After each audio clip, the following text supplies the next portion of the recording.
Hello friends, welcome to my YouTube channel. अगर आप hashtag TGT maths की तैयारी कर रहे हैं तो आज ही मेरे चैनल को सब्सक्राइब करें और बेल आइकन भी प्रेस करें। आज की इस वीडियो में हम सर्कल्स टॉपिक करेंगे और इसमें से जो है पेपर में क्वेश्चन आते हैं। तो क्या कहते हैं, सबसे पहले सर्कल क्या होता है। किसी पॉइंट से, मान लो कोई पॉइंट ले लिया ये मैंने, कि चारों ओर बराबर दूरी से, अब इसके चारों ओर बराबर दूरी से रखते हुए एक, जब ये जैसे कर्व ड्रॉ करते हैं तो ये एक सर्कल बन गया। तो यही लिखा हुआ है इसमें डेफिनेशन, किसी पॉइंट के चारों तरफ बराबर दूरी रखते हुए एक कर्व ड्रॉ करते हैं तो वो एक सर्कल बन जाता है।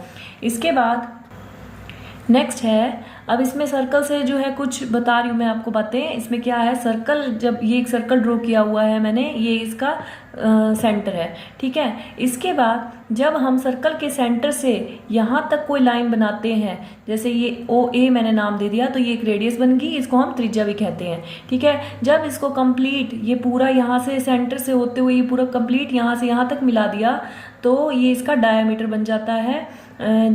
इसका नाम मैंने जैसे दे दिया ए बी, यहाँ पर ए बी ये इसका डायमीटर है पूरा का पूरा, इसको हम व्यास भी कहते हैं, ठीक है। तो ये थी रेडियस सेंटर से लेके यहाँ सर्कल तक, और ये कंप्लीट जो है ये डायमीटर है, इसको हम व्यास भी कहते हैं।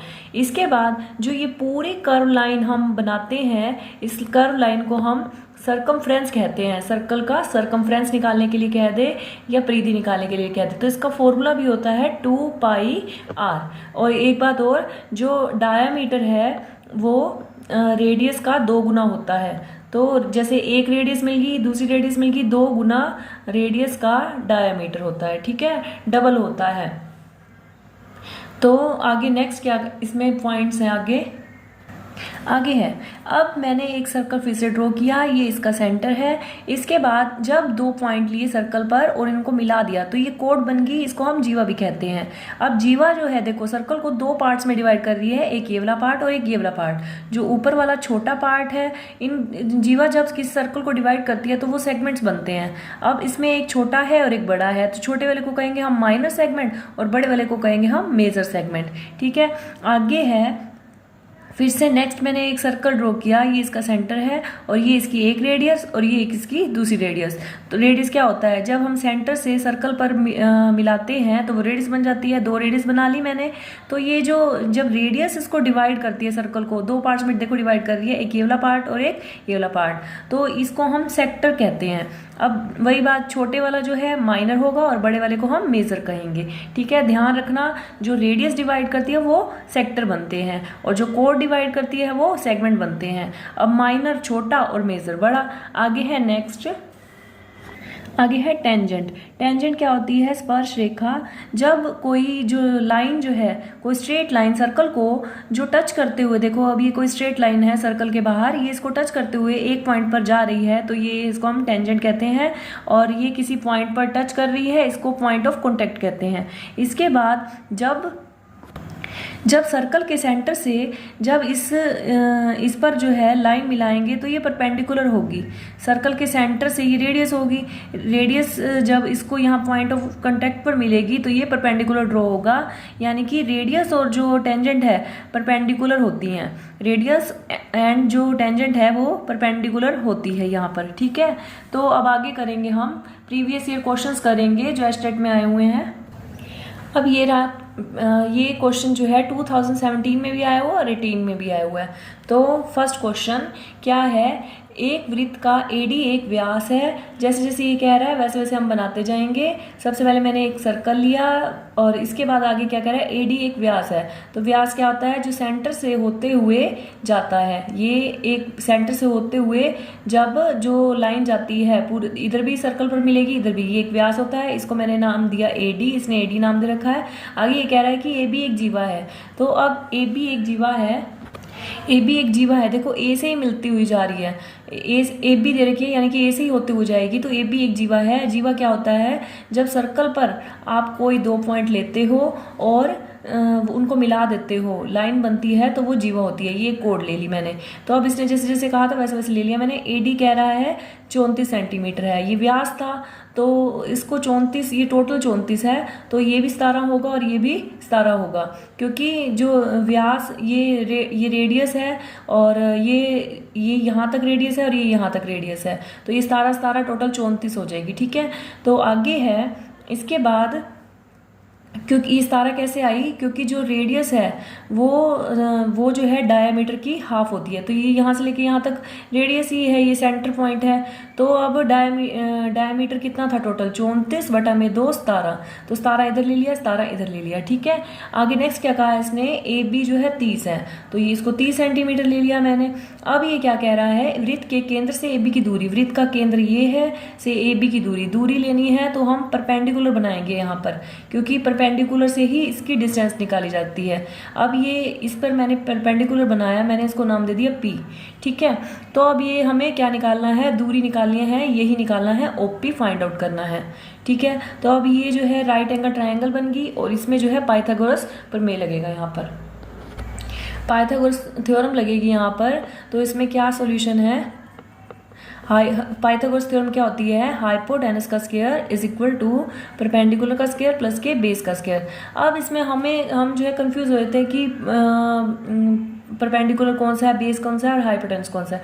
तो जो परपेंडिकुलर के सामने वाली लाइन होती है, ये परपेंडिकुलर बनाया ना इसके ऊपर, तो इसके सामने वाली साइड जो है हमेशा हाइपोटेनस होती है, यानी कि 17 का स्क्वायर इज इक्वल टू, अब इसके ऊपर परपेंडिकुलर बनाया है, तो ये जब भी हम सेंटर से किसी कोड पर जो है परपेंडिकुलर बनाते हैं, तो वो उसको, जब भी हम सेंटर से किसी कोड पर, ये कोड है कोई, तो उस पर परपेंडिकुलर बनाते हैं, तो वो उसके 2 इक्वल पार्ट्स में डिवाइड करती है। तो ये भी 15 है और ये भी 15, 2 इक्वल पार्ट्स कर दिए 15 के। ठीक है, अब ये जो है परपेंडिकुलर जिस पे बनाया है ये बेस हो गया, और हमने क्या करना है, पर ये इसकी हाइट हमारे को निकालनी है, तो इसको हम लिख लेते हैं OP। ठीक है, यही परपेंडिकुलर था ना, तो बेस कौन सा है, 15 का स्क्वायर, OP की वैल्यू निकालनी है, तो OP का स्क्वायर इज इक्वल टू, इसको यहीं रहने देंगे, 17 का स्क्वायर माइनस के 15 इधर है, इधर हो जाएगा माइनस के 15 का स्क्वायर।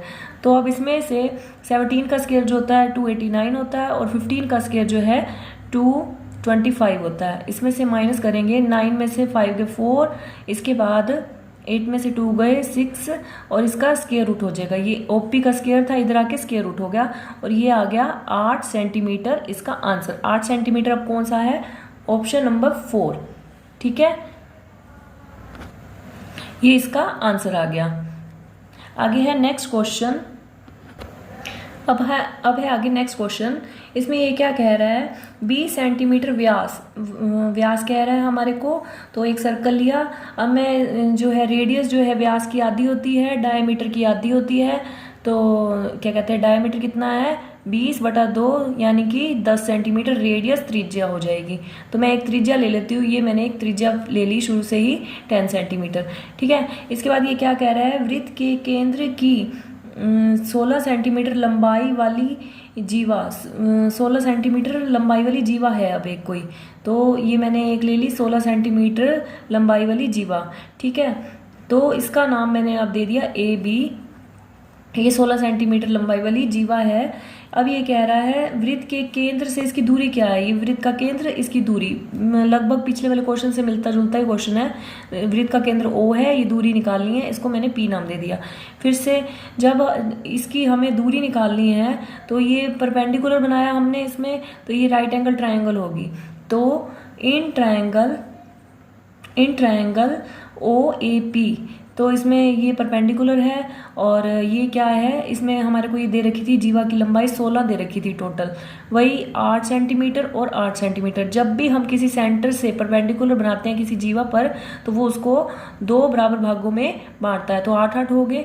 अब ये हमारे को निकालना है, तो इसके सामने वाला हाइपोटेनस होगा, और क्या कहते हैं, हाइपोटेनस का square is equal to perpendicular का स्क्वायर प्लस में बेस का स्क्वायर। लेकिन हमें क्या निकालना है, परपेंडिकुलर ये निकालना है, ये इसके सामने वाला हाइपोटेनस और ये बेस रहा, तो हम क्या करेंगे, परपेंडिकुलर को एक तरफ कर देंगे।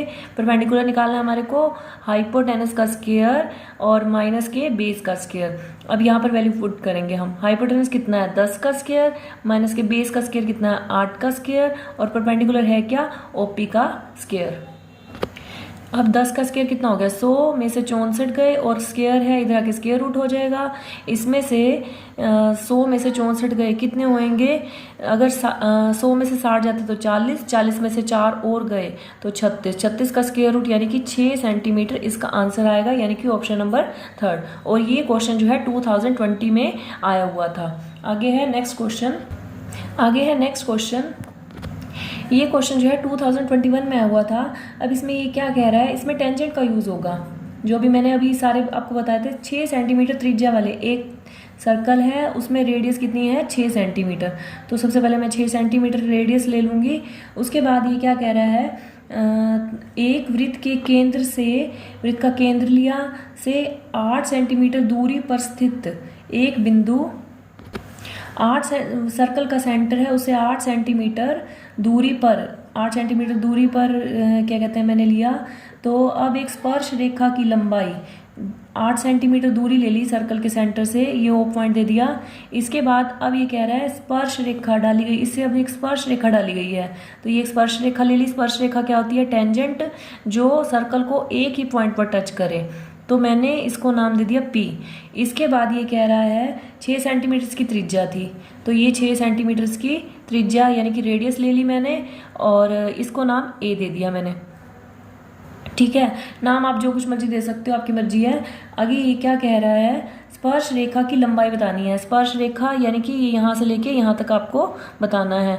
वही बात अगेन, ये जो मैंने अभी आपको बताया था कि रेडियस जो है स्पर्श रेखा पर परपेंडिकुलर होती है, तो ये राइट एंगल ट्रायंगल बन जाएगी। हमें क्या करना है, राइट एंगल के सामने वाली जो साइड है वो क्या होती है, वो हमेशा हाइपोटेनस होती है। तो हाइपोटेनस और ये जो है बेस, ये हमें परपेंडिकुलर हमारे को निकालना है। हाइपोटेनस का स्क्वायर वापस से परपेंडिकुलर का स्क्वायर प्लस में बेस का स्क्वायर। हाइपोटेनस कितना है, परपेंडिकुलर के सामने हमेशा जो है हाइपोटेनस होती है, तो 8 का स्क्वायर बराबर में परपेंडिकुलर हमें निकालना है AP का स्क्वायर, और प्लस में बेस कितना है, ये रहा 6 सेंटीमीटर, 6 का स्क्वायर। तो अब हम क्या करेंगे, AP का स्क्वायर बराबर में 8 का स्क्वायर माइनस के 6 का स्क्वायर, 8 का स्क्वायर 64, 8 का स्क्वायर 64, 36, और ये स्क्वायर है इधर आके स्क्वायर रूट। 64 में से 36 गए कितना आएगा, 14 में से 6 गए तो कितना आएगा 8, 5 में से 3 गए 2। अब ये जो होता है, ये होता है 4 7 28, 4 बाहर आ जाएगा 2 के रूप में, और 2 स्क्वायर रूट 7, 2 स्क्वायर रूट 7। तो ये इसका आंसर आ गया AP। ये AP का स्क्वायर इधर आके स्क्वायर रूट हमने किया, AP की वैल्यू हमने निकालनी थी, स्पर्श रेखा की लंबाई ये आ गई। तो ये ऑप्शन नंबर हमारा जो आंसर है, ऑप्शन नंबर जो ये हमारा आंसर है सेकंड है। आई होप कि आपको मेरी वीडियो पसंद आई होगी, तो इसको लाइक शेयर और कमेंट करना ना भूलें।